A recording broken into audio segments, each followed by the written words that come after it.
Hi, this is Jaya. In this video, we shall see the summary of Stranger in the Village by James Baldwin. James Baldwin examines his experiences in a Swiss village in order to shed light on racism in the United States. Baldwin was an influential African American essayist, novelist, and short story writer. He was raised in Harlem and became an intellectual leader in the United States during the Civil Rights Movement, though he spent much of his adult life abroad in Europe. Baldwin established the profound different way he is treated because of his race when he arrives at a small Swiss village. He paints the scene of the village without a movie theater, bank, or library, whose claim to fame is a hot spring. The children in the village chant "Nigger, nigger" at Baldwin as he walks along, and Baldwin finds this so shocking he doesn't at first know how to respond. Although he thinks they mean no harm, the effect is his sense that the villagers treat him as a wonder rather than as a human. The village church has a custom of buying African natives for the purpose of converting them to Christianity. Baldwin thinks of his father, whose conversion to Christianity heavily influenced his childhood. He imagines the first time white people are seen in an African village and contrasts it with being the first black man seen by white people. The two imaged scenarios are inherently unequal because white people presume their superiority when they enter Africa with the mission of conquering and converting.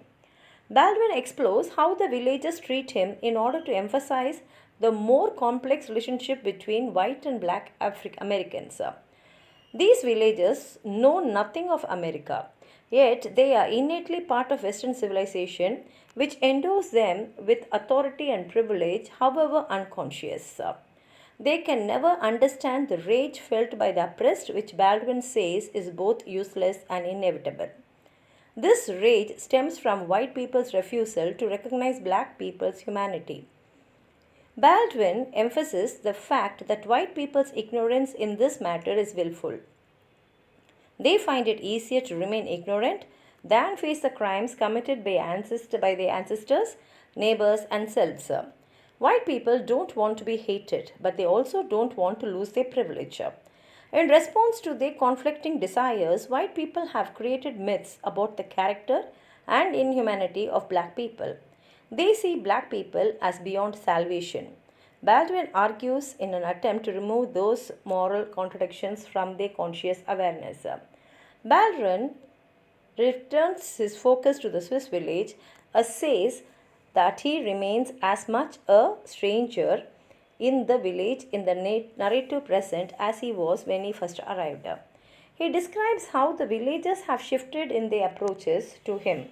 They are less interested in superficial features like his hair and are more concerned with him as a person. There exists a gulf between the Swiss children calling him nigger and the American children in New York City calling him the N-word. In the Swiss village, some children now make overtures of friendship towards him, but others scream when he approaches because they have been taught the devil is a black man. Some women are friendly, but others avoid him. Some men are kind, but others accuse him of thievery. Baldwin sees paranoia and malevolism in the eyes of those accusers, akin to what he sometimes sees in the eyes of white American men. The difference between Baldwin's treatment in the village and in the US revolves around history. In the village, the presence of black people is new. In the US, the history of black people's presence and status has created a war within the American soul. The conflict in the American soul is integral to American culture, and it began, Baldwin says, with the promptness with which white people decided that these enslaved black men were not really men but cattle. This idea, first formed in Europe, was bolstered in the US as a necessity for justifying slavery. The institution of slavery in the US differs from any other in history for two reasons. Enslaved people in the US had to reason to believe they could ever wrest power for their enslavers, and having been separated from their homeland, they had no connection to their former lives in which their identity would be maintained. In Europe, Baldwin expounds, the colonies and slavery remained a distant thought. In the US, they were a present reality. Even though much of white American culture and thought is derived from European culture, and thought European did not face a problem of black people's humanity in the way that the US did. White supremacy, Baldwin writes, comes from the belief that the white men created civilization and therefore must be the guardians of civilization. To deny black people their humanity, white supremacy must construct pathological rationalizations as part of an untenable irrationality. The problem for white people, as Baldwin frames it, is finding a way to live with black people and with their own moral hypocrisy. Baldwin mentions several strategies implemented in the US up to the 1950s, including lynch law and law, segregation and legal acceptance, terrorization and concession. These strategies were the result of white people trying to avoid the issue of acknowledging black humanity. Where white people are attempting to defend their identities, black people are in the position of trying to create an identity. Baldwin proclaims victory on this front despite the many setbacks, disturbances, and attacks on black Americans.